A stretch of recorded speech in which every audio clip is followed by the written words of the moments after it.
ভাই আমার মেয়েটা বাইরে গেলে কি সুস্থ থাকবে? রামিসার সাথে ঘটে যাওয়া ঘটনার বিচার রামিসার বাবা পাবে কিনা আমি জানি না, তবে আপনি আমার দায়িত্ব কথা বলা। এদেশে বিচারের কোনো সংস্কৃতি নেই, এই জন্যই হয়তো বা রামিসার বাবা বলেছিল আপনারা আমার বিচার করতে পারবেন না। যেই নরপশু এই কাজটা করেছে তাকে আপনারা সুন্দর মতো অ্যারেস্ট করে প্রোটেকশন দিয়ে থানায় নিয়ে গেছেন।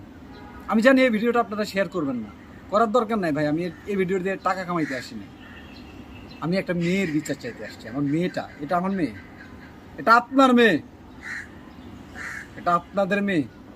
আপনাদের মনে আছে আসিয়ার কথা? গত 2 বছর আগের আসিয়া, সেম আসিয়া, রামিসা, এদের অন্যায়টা কোথায়? বয়সটা মাত্র ছোট ছিল, বাবা মায়ের আদরের সন্তান। কিভাবে পারলো? এদেশের মানুষ কিভাবে বসে থাকতে পারে?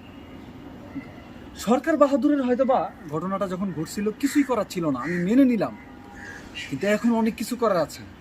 জনগণ যেভাবে চায় আপনারা সেইভাবে আইন বানাইতে বাধ্য, সেইভাবে করেন না আপনারা।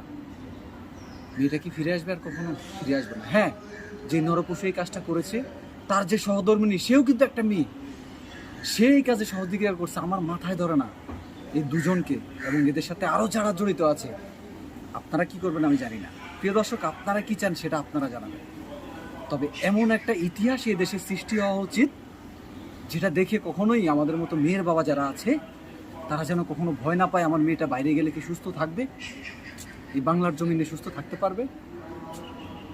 আপনাদের কাছে প্রশ্ন রেখে গেলাম।